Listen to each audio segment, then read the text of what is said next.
हे पाचही मार्केटच्या वतीने होती। आणि विशेष म्हणजे लाल बहादूर शास्त्री मार्केट या मार्केट संदर्भात आम्ही व्यापारी प्रशासनाचा जो अनागोंदी कारभार होता, जे प्रोसिजर फॉलो केला नाही, न्यायपालिकेने जे आता निर्देश दिलेले होते की तुम्ही कायदेशीर पद्धतीने म्युन्सिपल कॉर्पोरेशन ॲक्टच्या तरतुदीनुसार नोटीस काढावी आणि ते व्यापाऱ्यांच्या म्हणणं लेखी घ्यावे, या सर्व पद्धतीने तुम्ही कामकाज करावे, ते काही फॉलो झालं नाही। म्हणून आम्ही न्यायपालिकेत गेलो, औरंगाबाद खंडपीठ इथे आम्ही याचिका दाखल केली।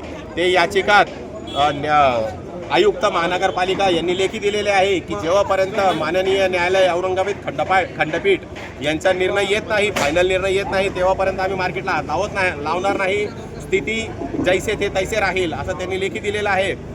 परंतु 2 फेब्रुवारी 2026 रोजी मला जी नोटीस मिळाली रोजी घेतलेली यांना जो ठराव आहे त्या ठरावाप्रमाणे यांनी निविदा काढलेली आहे।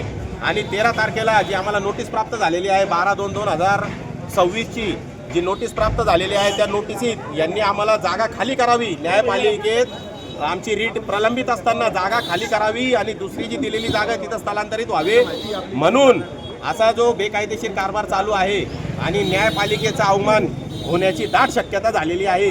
म्हणून ही पत्रकार परिषद आज आम्ही घेतलेली आहे।